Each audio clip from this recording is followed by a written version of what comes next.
Hey guys, Thomas Cecilia Jr. here, aka Mustached. I'm here to do the review of Disney's The Lion King, the CGI 2019 remake.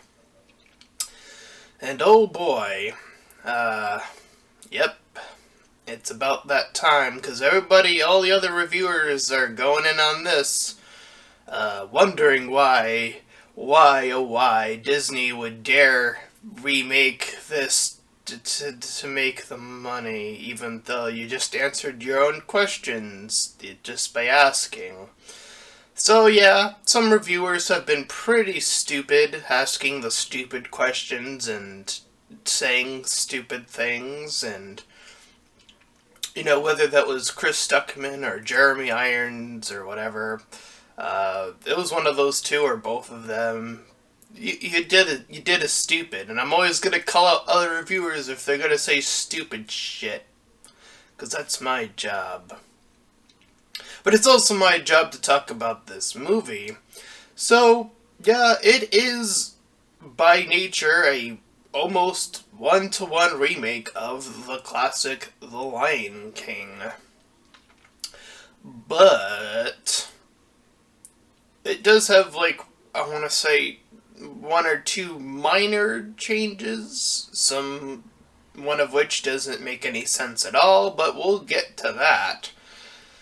So, this is going to be a rare review where I actually have to talk about the CGI and the animation, because there isn't really much else to talk about that hasn't already been covered by the original movie. But I'm going to talk about the original movie anyways, and this movie, and I'm going to recap it anyways, just to lengthen the review, because I'm an asshole. So, I'm willing to admit my faults right out of the gate. So let's talk about this movie's mistakes. And hey, even to be fair, I will also talk about the things the movie did right, because I'm a fair reviewer, and not everything this movie did was bad, but the things it did bad were really, really bad. So here we go.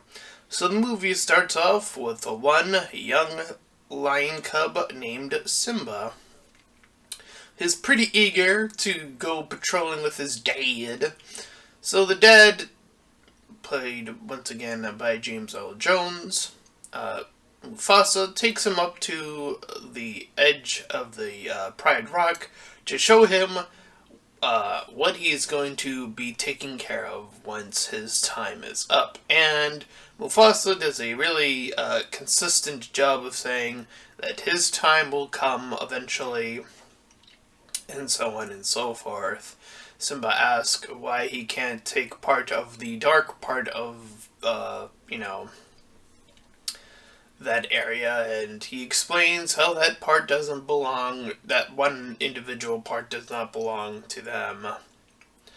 So Simba runs along, and we also see that Scar is super late in the introduction of Scar, and he does his bit of, like, being hungry and being all like, I would have been there, and he's a character that loses a lot later on in the movie, but we'll get to that, and that big, dumb, unnecessary sacrifice. But for the most part, it does follow through so far. So after Scar tricks Simba into wanting to check out this elephant graveyard, Simba goes on ahead to check in on Nala. So the two of them, accompanied by Mufasa's news report, Zazu, the three of them go to the watering hole, essentially. So the three of them are heading over there, and we get the introduction to technically our first singing song, but I guess if you want to count the opening song, then our second song. I can't wait to be king.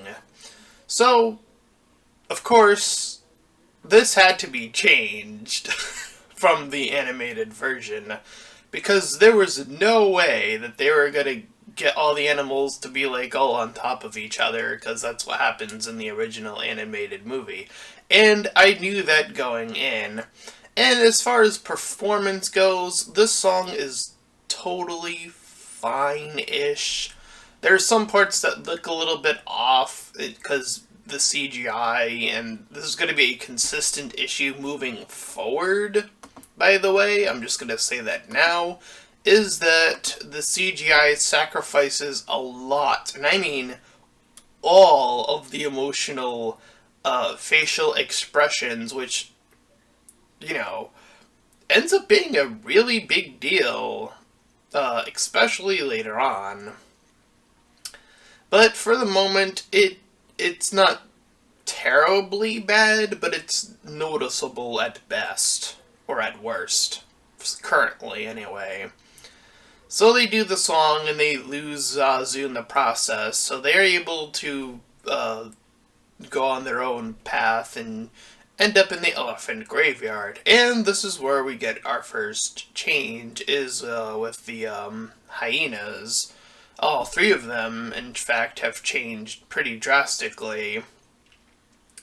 And I don't even remember the leader's name anymore. Because, oops. So, lead hyena, I'll just say that's her name, I guess, since I can't even remember her name. Her role has significantly changed to kind of being in this trio of idiots to, well, the other two are kind of still idiots in their own right, but she seems to not even be that fond of Gar, which is a change that does help the end a little bit, actually. So, yeah, there is that little change, and it is little, but again, it does come back to help the ending. Although the ending still has its own issues, but we'll get to that. So yeah, Simba and Nala are being, being threatened to be eaten, and then Mufasa comes in to save the day. So Nala moves on ahead, and Mufasa once again gives Simba one of his iconic lectures about how he'll be, how the things will be in the kings will look over you from the stars and all that stuff. So, all that happens, and then we kind of move on. So, from there, Scar is going to initiate his own plan to overthrow the king after this little fiasco. And we get one of the worst changes of this movie is this version of Be Prepared. Now, they do technically still sing the song. They do change a few of the lyrics here. It does feel like they shortened it a bit. And of color, the lack of CGI definitely brings this down, but it's not the only two things that bring this performance down. It's also the singing itself. Scar was wonderfully and almost like he kind of had I'm just gonna say, he had a very feminine, gay attitude, and it was delightful to hear him kind of be all, ooh, bad, that kind of character. And to see this performance lose that, it loses so much of what made that song great.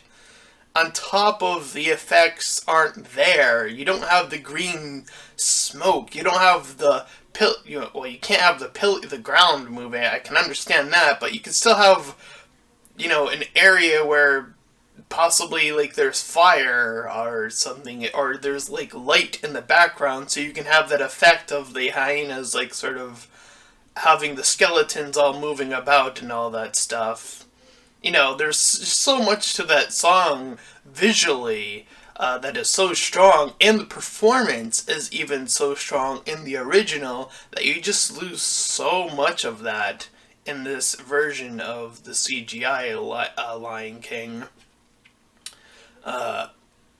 So it loses all of that, and it doesn't matter, fine, cut out the whole, it's fine, cut out the whole marching like Nazis part, fine, that's fine, you can do that, that's fine, but you also cut out all you cut out all the effects of the song, and that, again, I can understand that a little bit more, and I can't wait to be king, because there's no way you can build a pyramid of animals, even in CGI, probably.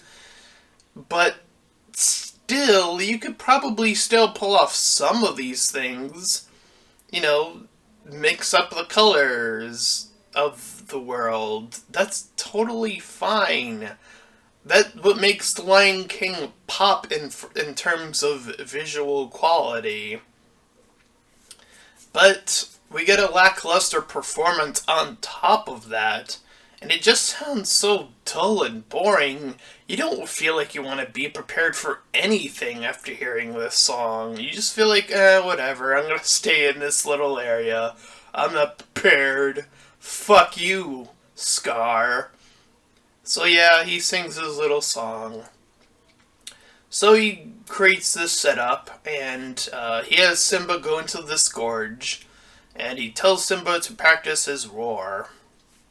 So Scar heads off, as Simba's doing his own thing, and then the hyenas get the buffalo to march down there and stampede. All the meanwhile, we have Scar getting Mufasa / Zazu up there on the top of the gorge.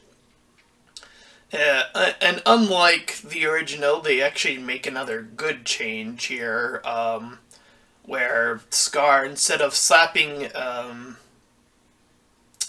my god, I almost said Iago, Zazu, he ends up going back, leaving again to, get the other, lionesses. So they changed that, and that is a good change, because it didn't make sense in the original why Zazu wouldn't mention being slapped in the original to, Simba or anyone.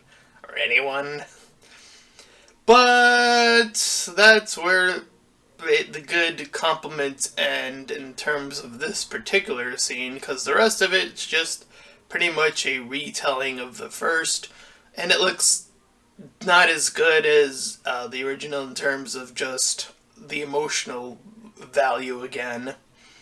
When Simba makes his way up after being saved, having Mufasa climb up and having Scar conveniently be there, having Scar try to lean in and whisper "Long live the king," which they couldn't even have the lion come in any closer to do that, ? Or the CGI lion, for whatever reason, I don't know, but they made it fall and it looks bad.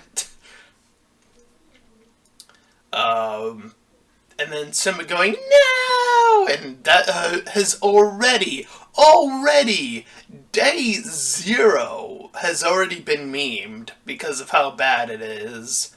It took some time I'm sure, for other memes of even the original movie to come out.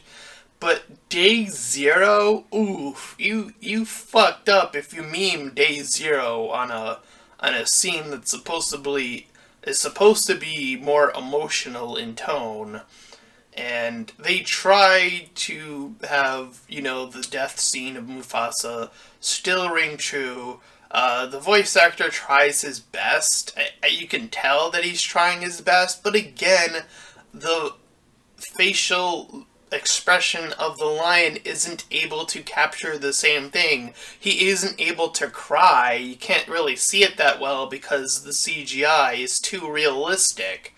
So you sacrifice it looking realistic for looking emotional. And I think that's one of the biggest fuck-ups of this entire movie, is that there were people, even again on Twitter, who was showing, you can make it look CGI. You can also make it look like the original designs, and you can have the big rounder eyes. And with the bigger rounder eyes, you could do more with the eyes in terms of emotion. You could do more with the mouth if you have it be a little bit bigger. Again, these are things that people on Twitter have figured out long before this movie came out, just like the Sonic the Hedgehog movie that has been delayed. Um, so yeah, to lose that much in terms of just emotional value, you lose so much of what makes this movie work. You just don't really even care that Mufasa's dead. And you kind of go back and you kind of just start thinking Mufasa's a terrible dad, isn't he? You start to tear apart the other bad parts of the movie because it's just so lackluster. So anyways, Scar comes in. He gives Simba a chance to run like he did in the original, and that part's still stupid. It could have, you could have ended the movie right there with with Scar just trying to kill Simba himself, but he gets the hyenas to chase him off. So Simba goes off into the desert, and he goes past the desert, and then he ends up fainting. Enter Timon and Pumbaa. They wake him up. And the performers are fine. The design of Pumbaa's still a little bit weird, but whatever. And this is where it gets really bizarre, because for Timon, they're able to make him a little bit more expressive than every other character. He's probably, I would definitely argue, the most expressive character in terms of what they're able to do with him when he's able to stand up and then yell or something. They're able to move his mouth the most, which again allows him to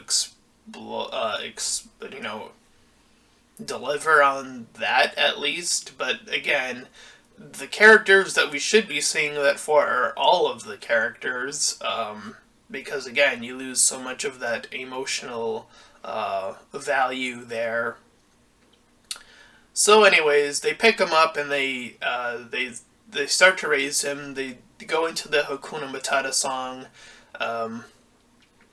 It's, that song is essentially the same for the most part. They only add in the whole oh haha fart jokes. They actually leave that in instead of cutting it out like they did in the original. And there are other animals around this part. There are sort of these minor background characters that sort of just come in and eat with the three of them. This was not in the original, by the way. It's, again, very minor. It doesn't change anything at all, except that they're there. So, the two of them, again, raise him up.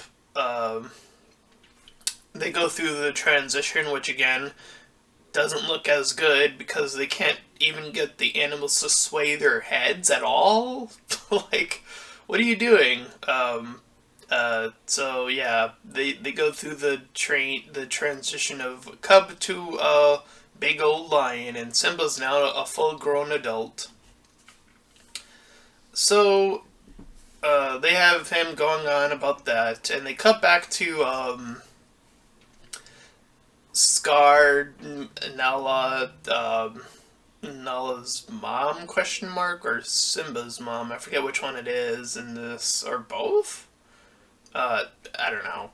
Anyway, Nala ends up, trying to take down Scar, but she's unable to, which kind of, it's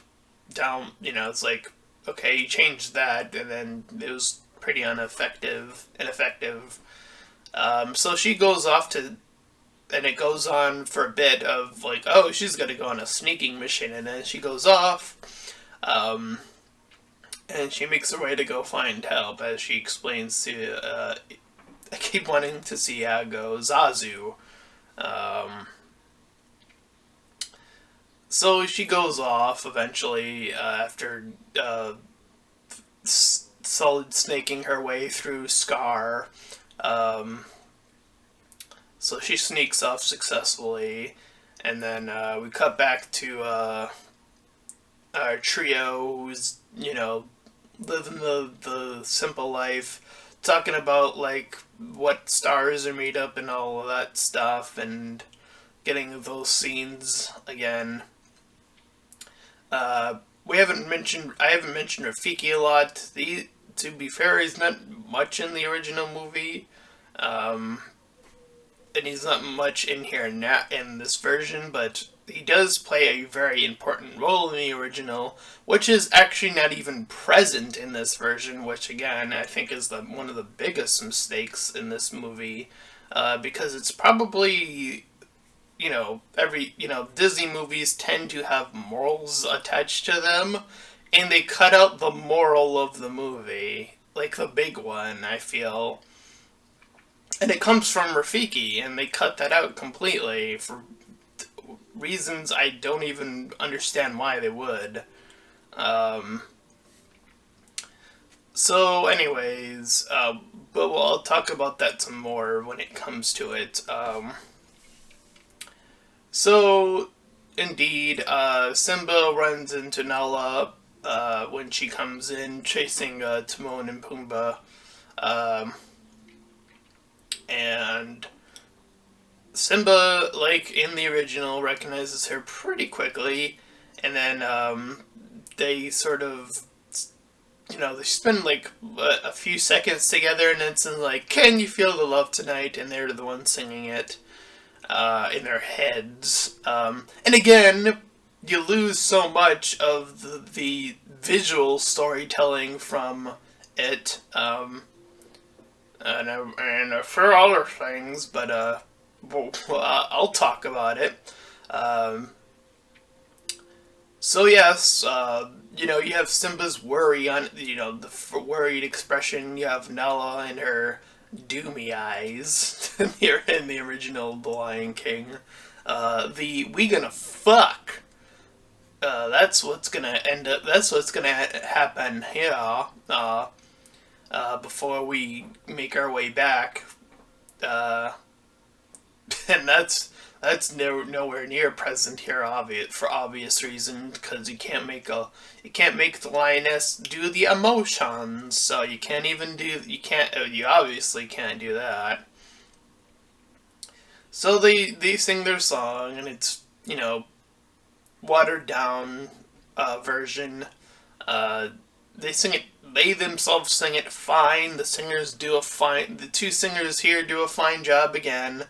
um but again, you lose the visual storytelling there of like Simba's worry and Nala's, well, I guess, horniness. Like, I don't know what else to call that. Whoops. Oh well. So Simba decides that he's gonna go back after talking to, after the whole thing with Rafiki. Um, and then Rafiki just has him go to the watering area, and then have the clouds talk to him, and then the whole Mufasa, remember who you are. Instead of having Rafiki already having the staff, because he doesn't have it at this point in the movie, and then in the original he would swipe at Simba's head, hit him, uh, and then he's like, "Oh," Simba would reply, "Oh, that hurt." And then Rafiki would reply, "Oh, but it's already in the past, so you can either, you know, leave that be or learn from it." And he proceeds to try to swing again to have Simba move out of the way this time, duck out of the way in the original, but that doesn't exist. And that whole moral, by the way, was designed, I always felt like, was designed to offset Hakuna Matata, because Hakuna Matata was always like, "Oh, no worries, it's in the past, forget about it, don't worry about the past, it's whatever, make the future what you're designed for, just to run away from your past." And Rafiki was always designed, again, I always felt this way, to offset that moral and be like, "No, you can either do that, You can either do Hakuna Matata, or you could fucking learn from this shit and actually do something and change the future. You can change your destiny. And that, to me, is what makes The Lion King work, is because this movie is all about, the majority of it's always like, oh, you have to be king, it's your destiny, blah, blah, blah. And even though his destiny ends up becoming true, the fact that he came to that conclusion on his own, instead of being like, yeah, sure, fine, whatever, that to me changes a lot of what the moral is that he comes to that conclusion, to me, on his own, instead of being told by other people that that is his destiny, that is what he's meant to be. Even Nala in this movie is all like, it's your job to be the king, it's your destiny, blah, blah, blah. And again, I feel like Rafiki is supposed to offset all of that, and it's not in the fucking movie. What the fuck is wrong with this movie? That is the crux, I feel. That one line changes the entire movie, and you fucking cut it out. What the fuck were the writers thinking on that one? What, did you cut that out for the stealth sequence? I mean, it's like a few minutes. A few minutes added, and you fucking cut it out? For what? For what? You lose so much of what makes The Lion King work in one line. That one line is so powerful. It's so simple, but it's so powerful, and you cut it out. That to me makes me lose so much respect for this. Even if you lose the whole CGI, the emotional stuff, whatever, that to me is, it bugs me, sure, especially for Be Prepared and, things like that, and even if you can't feel the love tonight, in Mufasa's death, you lose those things. But if you're also going to sacrifice your biggest moral, then you done fucked up the entire movie. You fucked up the entire movie. There's no point to making this fucking movie if you're not gonna have the most important line stick in the movie. Fuck you, writers. Fuck you, director. Fuck you for taking that out. What the fuck is wrong with you? That is a grave, big missed opportunity. And you done fucked up the movie. You done fucked it up. You done fucked up the entire adaptation by leaving out one line. That one line changes the movie. Literally. It changes the movie. And you fucked it up. Okay, moving on. Rant on that little scene. On that very important scene. And I had to say it because it deserves to be criticized. Definitely.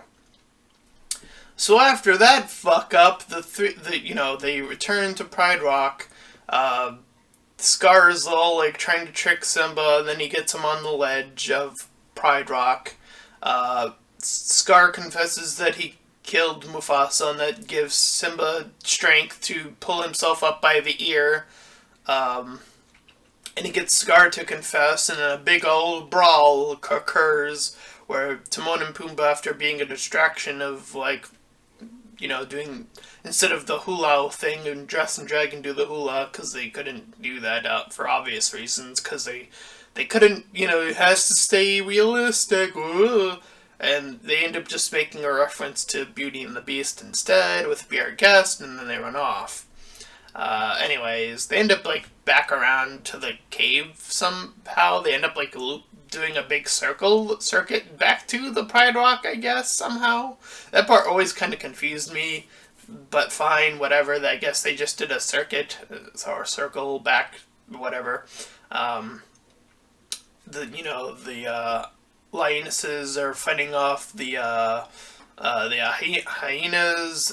Nala and Simba are teaming up. You have Rafiki finally grabbing his staff, which he should have just had the entire movie. And just have him sort of whack a few hyenas around, and then have Simba make his way up to face off Scar.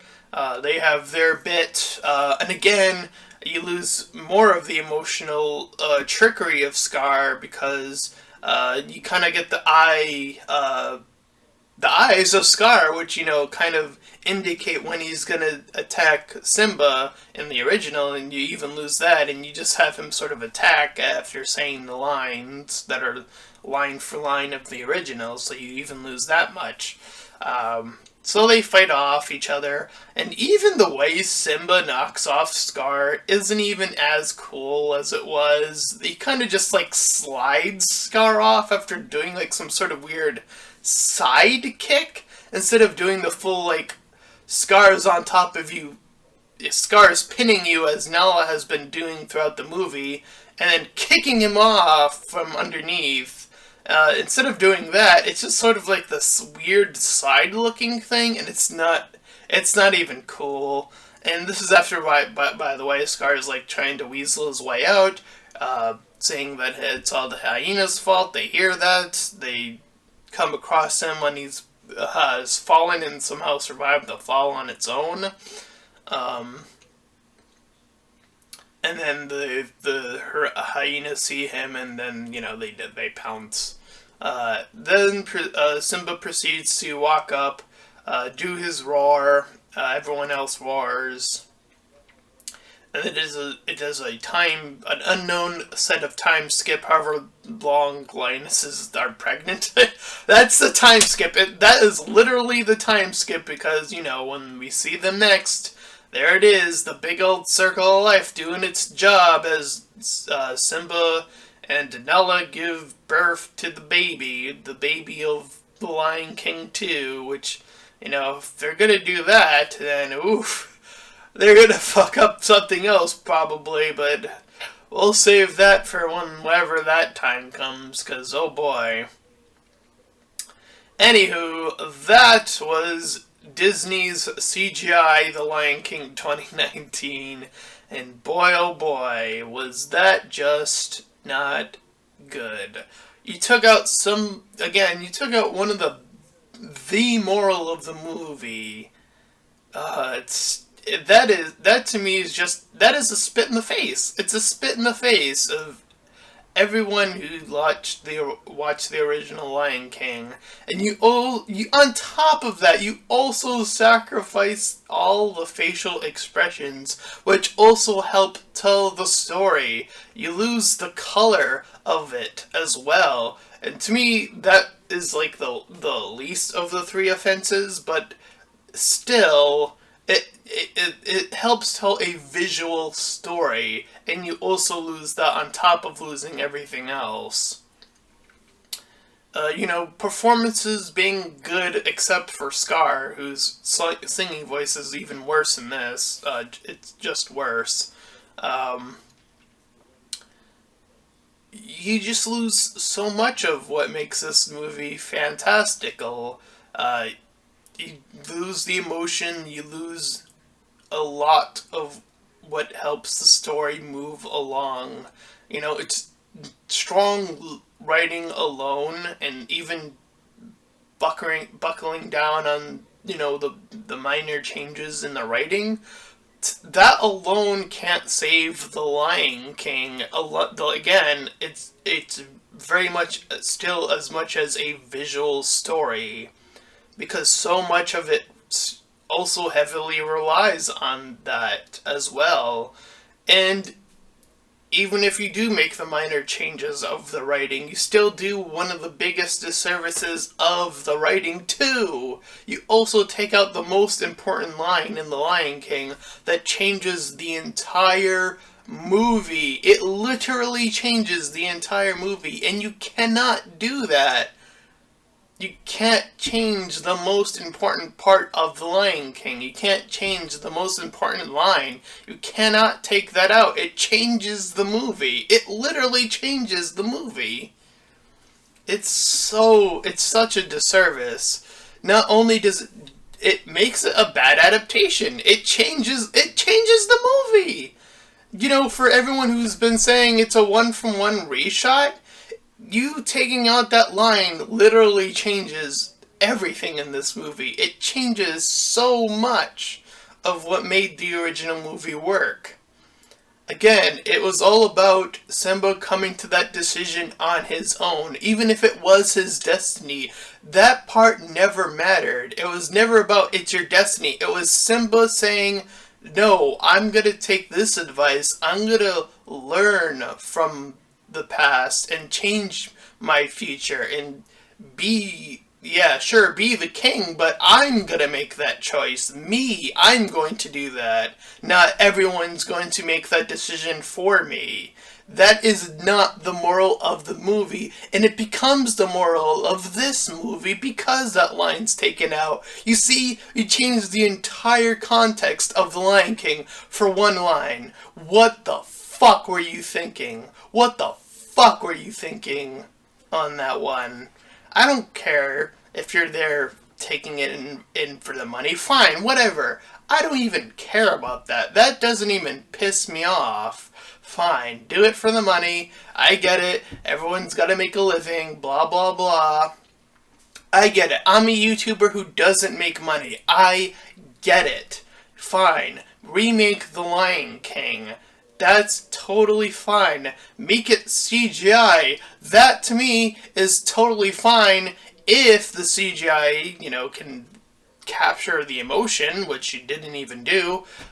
But you also changed the writing, which changes the entire movie for one line, and you done fucked up when you did that. That's where you fuck up. You fuck up the entire movie. You literally change the entire adaptation with one line. You change the entire scope of the movie with one line taken out. This is why writing is so important. This is why, one line can change everything. And I don't think that people realize this. So a lot of people don't. As a writer myself, one line can change so much. And this line, it is crucial. It is a crucial line. I don't know how many times I can repeat that before it gets drilled into everyone's head. I'm gonna give this movie a 1 out of 10. I can't give it anything higher. I refuse to give it anything higher than a 1 out of 10. This to me is a slap in the face.